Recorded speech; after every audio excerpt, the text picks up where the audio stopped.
সুপ্রভাত। সবাই কেমন আছো? আশা করছি সবাই খুব ভালো আছো, আমরাও ভালো আছি।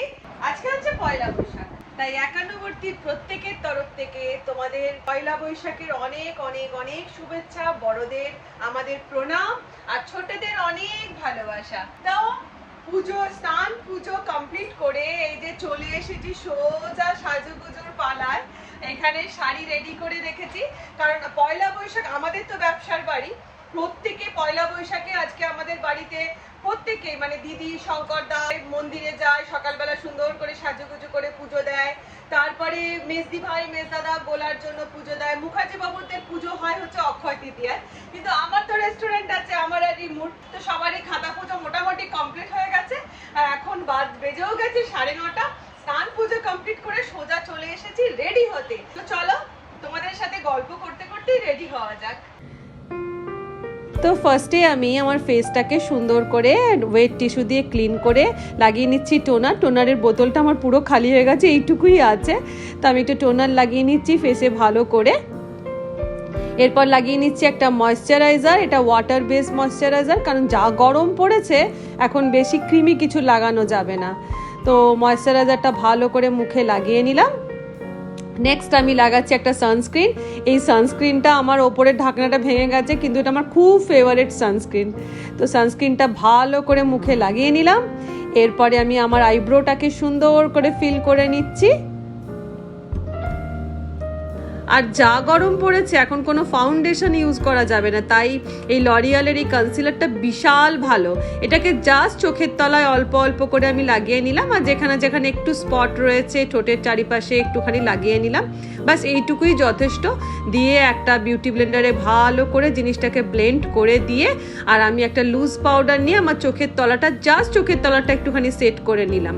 আর যেখানে যেখানে আমি ঘাম হয় আর কি, আমার ঠোঁটের ওপরটা বা যেখানে যেখানে ঘাম হয় সেখানে একটু লুজ পাউডার দিয়ে দিলাম। দিয়ে বাকি পাউডারটা ব্রাশে করে পুরো ফুল ফেসে লাগিয়ে নিচ্ছি। এবারে হালকা করে একটুখানি লাগিয়ে নিলাম ব্লাশার, কারণ দিনের বেলার মেকআপ, এখানে বেশি ব্লাশ দেওয়া যাবে না। আর আমার মোচা নাকটাকে একটুখানি ঠিক করার জন্য একটু করে নিলাম, কন্ট্রোল করে নিলাম নাকটাকে। দিয়ে ওইটা দিয়ে আমি একটুখানি জাস্ট চোখের ওপরটাকে হালকা করে একটু ব্লেন্ড করে নিচ্ছি শ্যাডো হিসেবে, ক্রিজ লাইন। দেন আমি একটা পিএসির জেল লাইনার দিয়ে আমি আমার চোখে ভালো করে মোটা করে কাজল পরে নিলাম, কারণ তোমরা জানো আমি ভীষণ মোটা কাজল পরি। দিয়ে তারপরে একটা ব্ল্যাক শ্যাডো নিয়ে আমার কাজলটাকে জাস্ট আমি হালকা করে সেট করে নিলাম। সেট করে নিয়ে আর চোখের ওপরেও একটুখানি হালকা করে লাগিয়ে নিলাম। ব্যাস কমপ্লিট হয়ে গেল আমার দু চোখের কাজল পরা। তারপর দুটো চোখে সুন্দর করে একটু মাস্কারা লাগিয়ে নিলাম, ভরে ভরে একদম। কাজল আর মাস্কারা আমার বিশাল প্রিয়। তারপরে একটা ফেস পাউডার দিয়ে যেটুকু যা ডাস্ট পড়েছে সেটাকে ডাস্ট আউট করে দিলাম। তারপরে একটা সেটিং স্প্রে লাগিয়ে নিলাম। ব্যাস আমার মেকআপ মোটামুটি কমপ্লিট, জাস্ট লিপস্টিক লাগিয়ে নিলে ডান। ফাইনালি হয়ে গেছি নববর্ষের জন্য রেডি। তো এই হচ্ছে আমার ফাইনাল লুক, তোমাদেরকে আরেকবার দেখিয়ে দিই। তো কেমন হয়েছে আজকে সাজুগুজুটা আমাকে একটু জানিও। তো এবার যাবো হচ্ছে নিচে গিয়ে দেখি দিদি মেজদি ভাই ওরা কি করছে, ওদের সাজুগুজু তোমাদেরকে দেখায়, দিয়ে সোজা চলে যাব আমাদের রেস্টুরেন্টে। তোমার সাজটা একবার দেখাই। আমাকে তো দিদি তোর কাছে কটার সময় পুজো দিয়ে এলে? 6টায় পুজো দিয়ে চলে এসছে। বাহ, হ্যাঁ প্যাকেট নেবো, বাড়ি এসে নেবো। আমি পুজো দিয়ে আসি, আমিও প্যাকেট দেবো তোমাদের। যাই। আর দিদি তো বললো যে ওপরে উঠে গেছে। হ্যাঁ ঠিক আছে, চলো আমি রেস্টুরেন্টে যাচ্ছি। এই র্যাপিডো করবো। আচ্ছা, মেজদি ভাই গোলার জন্য করেছে সন পাপড়ি হলদিরামের, এটা আমাকে দিয়ে দিল। থ্যাংক ইউ দাদা, আমিও নিয়ে আসি। কারখানার জন্য দিয়েছো, ভেরি গুড।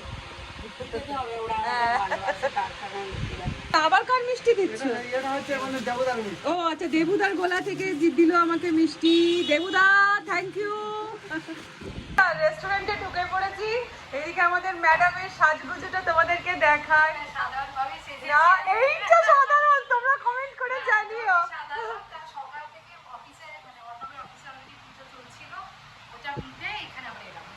সাইডে ফুল আবার ওইটাই হয়েছে ম্যানেজ করে যেটা লাগে সুন্দরী সুন্দরী খুব ভালো লাগছে।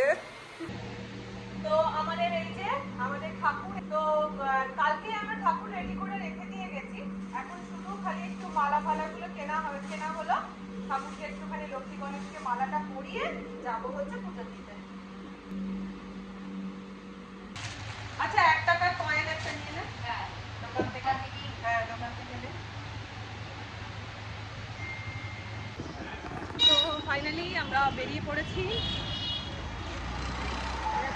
হ্যাঁ রেস্টুরেন্টে এসে একগুচ্ছ ছবি তুলে নিয়ে দুজন মিলে এবার যাচ্ছি হচ্ছে পুজো দিতে। না আগে মিষ্টিটা কিনে রাখি।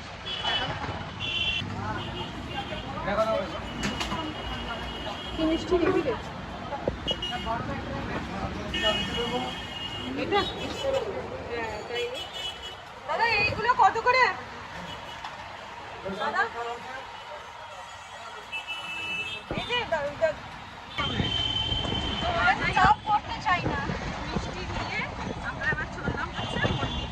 দাদা আছে কি? দাদা থাকলে খুব ভালো হয়। মনে হচ্ছে আয়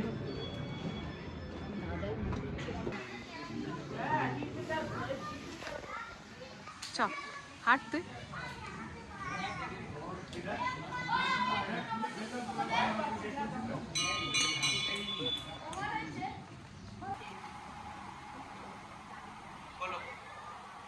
ওম অপবিত্র পবিত্রমা সর্বাবস্থাং গতহপি যৎসরে পুণ্ডরীকাক্ষ স্বভাজ্য অভ্যন্তর সূচি মা নব মা ভৈরব পঞ্চানন বাবা জয়।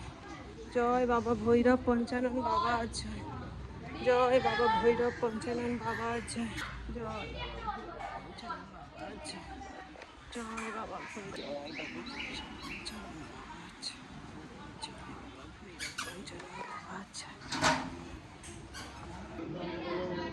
জয় বজরংবলী বাবা জয়। পুজো কমপ্লিট হয়ে গেছে আর বাবা ভৈরব পঞ্চাননে না মানে ছবি তুলে রাখতে নেই বা কোনো ক্যাপচার করতে নেই, যে কারণে আমি মানে ভিডিও করলাম না। মন্দিরের ভেতরটাই দেখালাম কিন্তু ঠাকুরের ভিডিও আর করলাম না। ও নববর্ষে আমাদের কপালটা আপনাদের ভালো যাচ্ছে। তাই যেন যায় যেন হয় সারা বছরটা যেন এইভাবে ভালো যায়। সকাল সকাল পয়সা দিয়ে যাচ্ছে।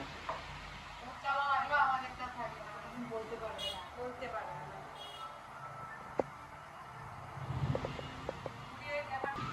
পুরনো যত মানে গত বছরের যে ঠাকুর সেই ঠাকুর তোমাকে বলছি না, আমি কি করে জানবো যে আপনি এখন ভয়েস দিচ্ছেন? গত বছরের যে ঠাকুর সেটা আমরা নামালাম, এবার ওটা জলাশয় করা হবে দিয়ে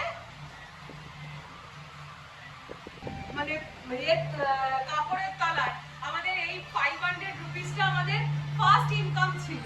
এই ফার্স্ট ইনকামটা আমরা রেখে দিয়েছিলাম জগন্নাথ দেবের নাম করে।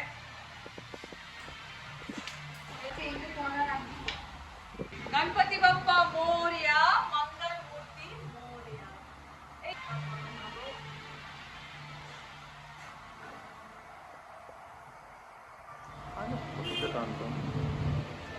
পরের বছর থেকে একটু ছোট। পুজো পাশা কমপ্লিট, আমাদের ঠাকুর বসানো হয়ে গেছে। এবারে আমরা মানে গুটি গুটি পায়ে বাড়ির দিকে যাব আর কি, দিয়ে লাঞ্চ ফাঞ্চ করবো, দিয়ে বিকেলবেলা আবার রেস্টুরেন্টে প্রোগ্রাম। মানে বিগত 3 বছর ধরে আমাদের পয়লা বৈশাখটা মোটামুটি এইভাবেই কাটছে আর আশা করবো ঠাকুরের দয়া যেন যতদিন বেঁচে আছি এইভাবেই যেন কাটে। আর সেটাই। আর এইদিকে আমাদের স্টাফ এই যে দাঁড়িয়ে আছে, আজকে ওদের বিশাল ব্যাপার, মটন ভাত রান্না হয়েছে, আমাদেরকে একটুও দিল না। এইটাই মনে আমাদের দুঃখ হয়ে গেল। প্রথমেই বললাম খেয়ে দিয়ে যাবেন। হ্যাঁ আচ্ছা, প্রথমে খেয়ে দিয়ে যাবেন বললো, দিয়ে বললো কমই মটন এনেছি।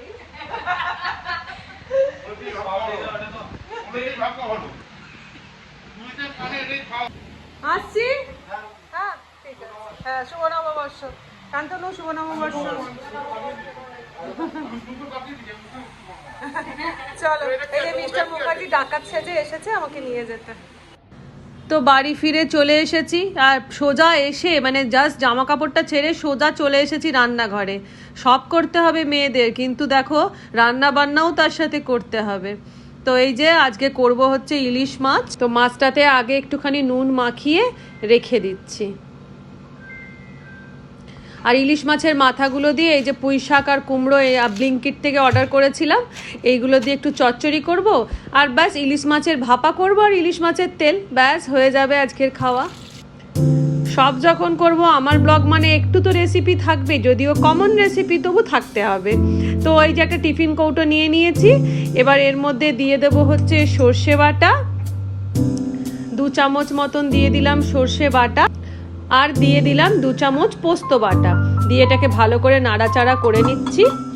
এবার এর মধ্যে দিয়ে দিলাম অল্প একটু হলুদ। আমার শাশুড়ি না এই ভাপা করতে গেলে হলুদ দিত না, কিন্তু আমি একটুখানি অল্প করে হলুদ দিলাম। আর দিয়ে দিলাম বেশ খানিকটা কাঁচা সর্ষের তেল, দিয়ে আবার সমস্তটাকে খুব সুন্দর করে মাখিয়ে নিলাম।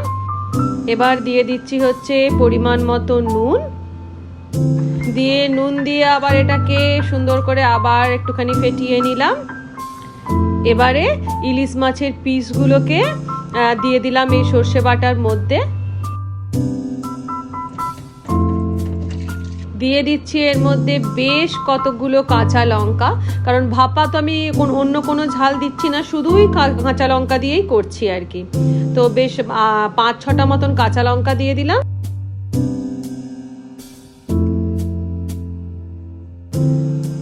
তারপর মাছগুলোকে আমি এপিট ওপিট করে সর্ষে বাটা আর পোস্ত বাটার সাথে ভালো করে মাখিয়ে নিলাম। অনেকে এটা কালো সর্ষে আর সাদা সর্ষে ইউজ করে, কিন্তু আমি সাদা সর্ষের জায়গায় কালো সর্ষে আর পোস্ত বাটা ইউজ করি। তো যাই হোক, এবার ওপর থেকে দিয়ে দিচ্ছি বেশ খানিকটা সর্ষের তেল, কারণ ভাপাতে তো জল পড়ে না, পুরো তেলেতেই হয়। তো দিয়ে দিলাম বেশ খানিকটা সর্ষের তেল, দিয়ে ব্যাস হয়ে গেল আমাদের। টিফিন কৌটো বন্ধ করে সোজা এটা ভাপাতে বসাবো।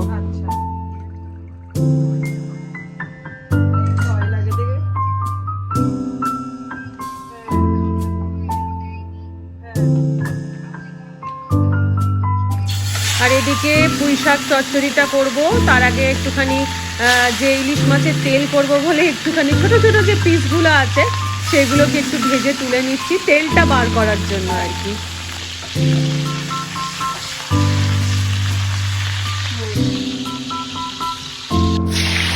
আর এরপরে মাছের মাথাগুলো, ইলিশ মাছের মাথাগুলো ভেজে নিয়ে ব্যাস বসিয়ে দিলাম পুঁই শাক চচ্চড়ি। এই হচ্ছে আজকের আমাদের পহেলা বৈশাখ মেনু।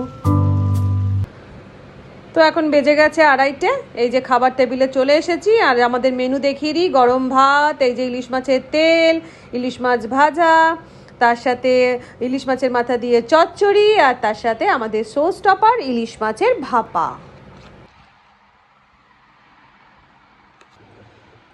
বসে পড়লাম লাঞ্চের মেনু নিয়ে, একদম গরম ভাত, ইলিশ মাছের তেল, মানে এটা পেয়ে গেলে আর কিছুই লাগে না।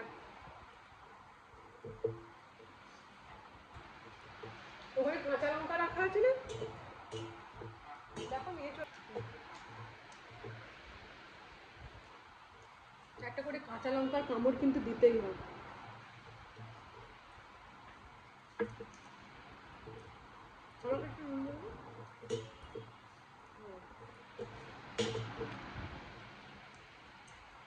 মাছটা ভালো।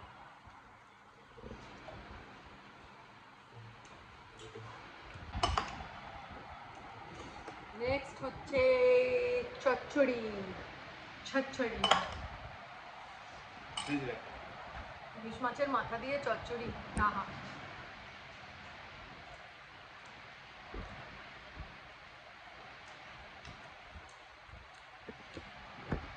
কার কার আমার মতন ইলিশ মাছ প্রিয় কমেন্ট করে জানিও।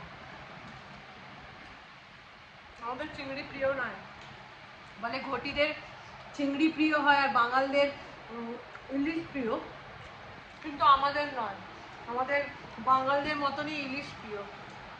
তুমি না কি চিংড়ি প্রিয় তোমার? চিংড়ি তো খেতেই পারো না তুমি, অ্যালার্জির জন্য খেতেই পারে না।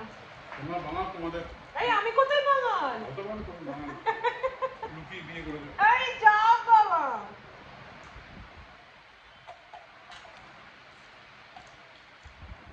ভাঙাল করে কিছু আসে না না, খাওয়াটা ইউনিভার্সাল হয়ে যায় তোর খাওয়াটা ইউনিভার্সাল হয়ে গেছে। তবু ওই একটা ব্যাপার থেকেই যায়, বাঙাল ঘটি। চচ্চড়িটা বেশ মিষ্টি মিষ্টি।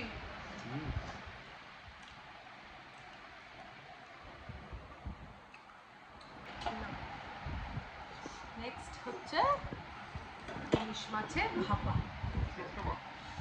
হ্যাঁ, সোস টপার।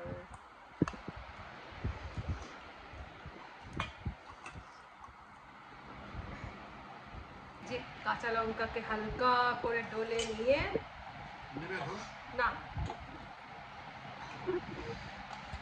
ভালো করে শুকনো শুকনো করে মেখে নিয়ে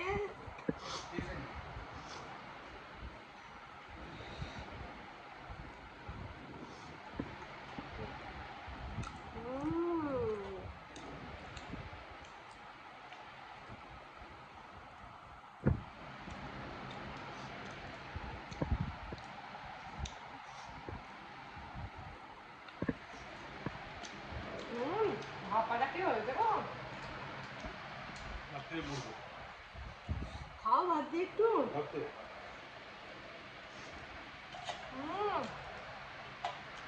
সেই স্বাদ, সেই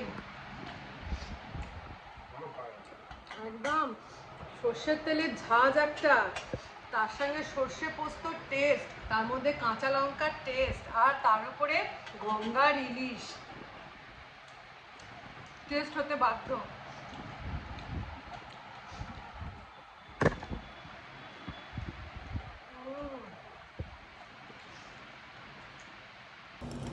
তো থালা চাটতে চাটতে আমি আর ব্লগটাকে এখানে শেষ করে দিচ্ছি। বুঝতেই পারছো কতটা আমার খেতে ভালো লেগেছে, অসাধারণ হয়েছিল ভাপাটা। যাই হোক, এবার একটুখানি হালকা করে ল্যাদ খেয়ে নিয়ে সোজা চলে যাব আবার রেস্টুরেন্টে। তো আমার ব্লগটা আমি এখানে শেষ করছি। তোমরা সবাই খুব ভালো থেকো, সুস্থ থেকো, আনন্দে থেকো। আবার দেখা হচ্ছে নেক্সট একটা ব্লগ।